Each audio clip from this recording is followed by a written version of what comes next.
अस्सलामुअलैकुम, मेरा नाम मुनीब है और मैं फ्यूचर फाउंडेशन से हूँ। आज हम बात करने जा रहे हैं एमबीबीएस के बारे में और we will be giving complete information about MBBS. इसकी एलिजिबिलिटी क्या है, क्या एनएमसी के गाइडलाइंस हैं, नीट के बाद काउंसलिंग में कैसे हिस्सा लिया जाए, मुख्तलिफ स्टेट्स की काउंसलिंग में कैसे पार्ट लिया जाए, और अगर आप फॉरेन में एमबीबीएस करना चाहते हैं तो क्या प्रोसीजर रहेगा और क्या एलिजिबिलिटी रहेगी। तो शुरू करते हैं हम अपनी एलिजिबिलिटी को अंडरस्टैंड करके। तो देखिए स्टूडेंट्स, आपने ये चीज़ समझनी है, MBBS is not a normal course जैसे बाकी यूजी के कोर्सेज हैं। ये जो है, this degree will make you a doctor, और इसके लिए जो एलिजिबिलिटी हमारा नेशनल मेडिकल कमीशन जो है इंडिया में, which was earlier medical council of India, उसने सेट करी है, दैट इज़ कि आपके 10th 11th और 12th आपने रेगुलरली करा होना चाहिए, और 12th में आपके मिनिमम फिजिक्स, केमिस्ट्री और बायोलॉजी में एग्रीगेट 50% मार्क्स होने चाहिए अगर आप ओपन मेरिट से हैं, और अगर आप एससी, एसटी या ओबीसी या आरबीए इन सब कैटेगरीज में फॉल करते हैं तो ये मार्क आपके लिए 40% होने चाहिए कम से कम 12th की फिजिक्स, केमिस्ट्री और बायोलॉजी में। और एक इम्पॉर्टेंट चीज़ मैं आपको और बताता चलूँ यहाँ पे, वो एज रिक्वायरमेंट है एमबीबीएस करने के लिए कि जिस साल में आप एडमिशन ले उस साल के दिसंबर में आपने 17 इयर्स की एज कंप्लीट करी होनी चाहिए। Only then you are eligible to enroll yourself in a medical college. और दूसरी बात, इंडिया में हम जानते हैं कि 2019 के बाद, जून के बाद नीट एग्जामिनेशन कंपलसरी हो गया, और एडमिशन्स जो आप इंडिया में अगर करेंगे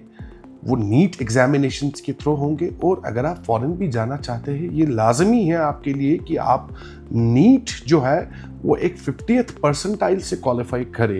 ये परसेंटाइल का सिस्टम हम आगे बात करेंगे कि क्या है और कैसे एलिजिबिलिटी इसमें मखसूस की जाती है, कैसे ये फिक्स किया जाता है, तय किया जाता है कि what is the 50th percentile. But अभी के लिए आप ये समझ लीजिए मोटा मोटा कि अगर 10 लाख बच्चे एग्ज़ाम दे रहे हैं तो 5 लाख बच्चे क्वालिफाई कर जाएंगे, और 5 लाख जो बच्चा होगा, जो उसका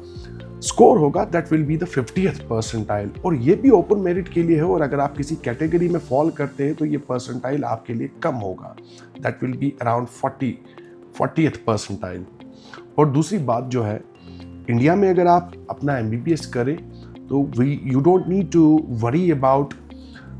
the recognition of the college or the university, क्योंकि इंडिया में मुख्तलिफ इदारे हैं गवर्नमेंट के, जैसे हमारे जम्मू एंड कश्मीर में board of professional entrance examination है जिसे हम बोपी कहते हैं, उनके थ्रू हम एडमिशन्स ले सकते हैं गवर्नमेंट और प्राइवेट मेडिकल कॉलेजेस में। ऐसे ही मुख्तलिफ स्टेट्स के अपनी अपनी काउंसलिंग अथॉरिटीज़ होती है जो ये इंश्योर करती है कि काउंसलिंग में हिस्सा जो ले रहे हैं मेडिकल कॉलेजेस, प्राइवेट जो है खसूसन, और गवर्नमेंट के बारे में तो हमें रिकग्निशन का कोई सोचना ही नहीं है, जो प्राइवेट मेडिकल कॉलेजेस काउंसलिंग में हिस्सा लेते हैं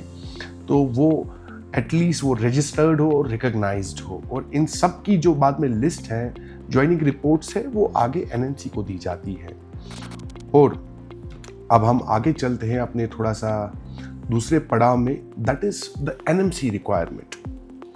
एनएमसी जो नेशनल मेडिकल कमीशन है, ये एक ऐसी बॉडी है जो एमबीबीएस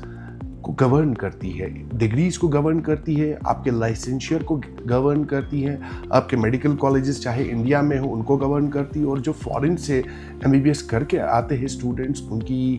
जो examination validity of the course, वो सारी चीज़ें एनएमसी डिसाइड करती है। यहाँ पे एनएमसी ने 2021 में एक मेजर चेंज लाई एमबीबीएस में, और वो चेंज ऐसी थी कि अब तक बच्चे हमारे कहीं पे भी जाके अपना कोर्स करके आ जाते थे, बट एनएमसी में 2021 में एक रेगुलेशन लाया कि 4 मेन चीज़ों का हमने ध्यान रखना है एमबीबीएस करने से पहले। सबसे पहली चीज़ है कि बच्चा अगर फॉरेन जाना चाहिए तो कम से कम उसका नीट क्वालिफाई होना चाहिए एमबीबीएस में एडमिशन लेने से पहले। और नीट की जो वैलिडिटी है, एक बार अगर बच्चा क्वालिफाई कर जाए NEET with lowest score like 50th percentile, जो कि लास्ट नीट एग्जामिनेशन में जो 2024 में हुआ था करीबन 164 पॉइंट्स था, तो उतना भी कम अगर किसी का स्कोर हो तो ये भी फॉरेन जा सकता है। बट ये इंश्योर करना है कि ये स्कोर कम से कम 50th परसेंटाइल हो, सबसे पहली बात। और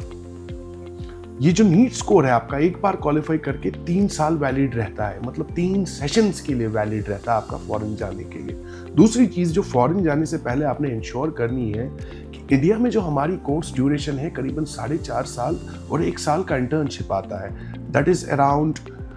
55 मंथ्स आई वुड से, साढ़े 5 साल का ड्यूरेशन बनता है। तो फॉरेन के जहाँ भी और जिस भी इंस्टीट्यूट से आप MBBS अपना करें, इंश्योर करें कि आप कम से कम जो आपका कोर्स ड्यूरेशन हो मिनिमम 4.5 साल का हो, which is equivalent to India. और NMC ने ये भी महसूस कर दिया है, और आई वुड से कि इट इज़ एसरटेन कि जहाँ पे भी आप MBBS करें, इंटर्नशिप भी आपका वहीं उसी फॉरेन इंस्टीट्यूट, उसी मेडिकल कॉलेज से हो जहाँ आपने अपना कोर्स किया हो। और सबसे इम्पॉर्टेंट बात, last but not the least, I would say कि जिस कंट्री में आप जा रहे हैं, चाहे बांग्लादेश जा रहे हैं, कजाकिस्तान जा रहे हैं, रशिया जा रहे हैं, चाइना जा रहे हैं, ईरान जा रहे हैं, तो आप इंश्योर करें कि वो कंट्री आपको एक परमानेंट लाइसेंस टू प्रैक्टिस वहाँ पे दे दे। ये 4 क्राइटेरिया जैसे मैंने आपको एक्सप्लेन करे, नीट क्वालिफिकेशन और आपका ड्यूरेशन ऑफ कोर्स और लाइसेंस टू प्रैक्टिस और मीडियम ऑफ इंस्ट्रक्शन इंग्लिश हो। ये 4 मेन चीज़ें अगर कोई भी कंट्री जस्टिफाई कर रही है, ये चारों चीज़ों पैमानों पे खरी उतर रही है, तो आप बेझिझक वहाँ MBBS कर सकते हैं।